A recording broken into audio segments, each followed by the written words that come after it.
حضرت بابا فریدالدین مسعود گنج شکر بابا صاحب رحمتullah علیہ فرماتے ہیں کہ ایک نیک نوجوان تھا، دن کو روزہ رکھتا، رات کو نماز پڑھتا، پر اللہ سے ڈرتا پھر بھی بہت ہی زیادہ تھا، بڑا ہی ڈرتا تھا۔ موت کا وقت آیا تو ماں ہی تھی بس اس کی، تو ماں سے کہنے لگا اماں میری ماں ہے، میرے ساتھ 3 وعدے تو کر۔ اس نے کہا پتر تو بتا، آخری ہج کی لے رہا ہے اور اس غریبنی ماں سے تو وعدہ لے رہا ہے، بتا کیا وعدہ۔ عرض کرنے لگا اماں جب میں مر جاؤں نا تو میرے گلے میں رسی ڈال کے تو مجھے گھمانا گھر کے صحن میں، اور لوگوں کو کہنا جو رب کی نافرمانی کرے اس کا یہی حال ہوتا ہے۔ یہ اعلان کرنا جو اللہ کے نافرمان ہوں ان کا یہی اشر کیا جانا چاہیے۔ اور اماں پھر دوسرا وعدہ کر، میرا رات کو جنازہ اٹھایا جائے، میں نہیں چاہتا کہ کسی کے منہ سے یہ لفظ نکل جائے کہ وہ دیکھو اللہ کا نافرمان جا رہا ہے، رات کو میرا جنازہ اٹھانا۔ اور اماں تیسرا میرے ساتھ وعدہ کر کہ لوگ مجھے دفن کر کے آ جائیں گے تو میری قبر پہ چلی جائے گی،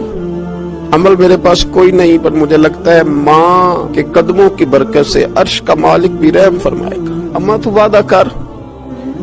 بابا صاحب رحمتullah علیہ فرمانے لگے کہ ماں بوڑھی ماں نے وعدہ کر لیا، کہا بیٹے ٹھیک ہے اگر تیری یہی ضد ہے تو میں تیار ہوں۔ پھر اس نے کلمہ شہادت پڑھا، اس نوجوان کی روح پرواز کر گئی۔ بوڑھی ماں نے رسی منگائی تو وَلِمَنْ خَافَ مَقَامَ رَبِّهِ جنتان، جو ڈر جائے، اس نے تو کہا تھا نا کہ رسی ڈال کے گھمانا اور کہنا یہ اللہ کا نافرمان ہے، اس کا یہی اشر ہونا چاہیے تھا۔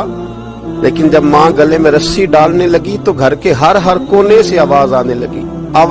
لگی، خبردار یہ رب کا دوست ہے، اللہ کے دوستوں کے ساتھ اس طرح کا معاملہ نہ کیا جائے، اسے چھوڑ دیا جائے۔ اور کہا تمہیں کچھ بھی اور کرنے کی ضرورت نہیں ہے، یہ تو رب کا دوست ہے اور رب کی بارگاہ میں حاضر ہو گیا۔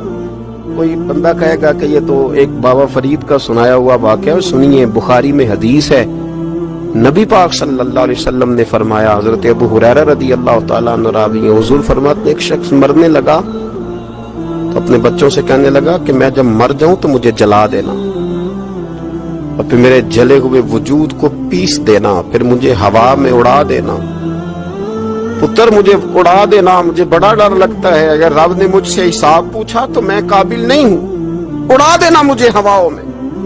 اگر اس نے مجھ سے حساب لیا تو بڑا سخت حساب لے گا۔ حضور فرماتے ہیں بخاری میں موجود ہے، اس کے بچوں نے اسی طرح کیا، اس کے مرنے کے بعد اسے جلایا، ہوا میں اڑا دیا۔ اللہ کے محبوب فرماتے ہیں رب کریم نے حکم دیا زمین کو کہ اس کے ذرات کو جمع کرو، زمین نے ذرے جمع کیے، خدا نے حکم دیا تو اس کا وجود پھر سے اسی شکل میں آیا، تو رب کریم نے فرمایا یہ جو تو نے وصیت کی تو کیوں کی؟ اللہ جانتا ہے کہ نہیں جانتا؟ یہ کی تو کیوں کی؟ تو وہ پڑا کہنے لگا اللہ میرے اندر تو طاقت نہیں تھی تیرے سامنے کھڑا ہو کے حساب دے سکوں، تجھے منانے کے لیے تیرے خوف سے ڈر گیا، میں ڈر گیا۔ اگرچہ ہمارے بزرگوں نے لکھا ہے کہ آج یہ وصیت کرنا اس رنگ میں، یہ طرز اختیار کرنا درست نہیں، لیکن آپ غور فرمائیے کہ نبی پاک علیہ السلام فرماتے ہیں جب اس نے کہا نا اللہ تجھ سے ڈر کے یہ کیا،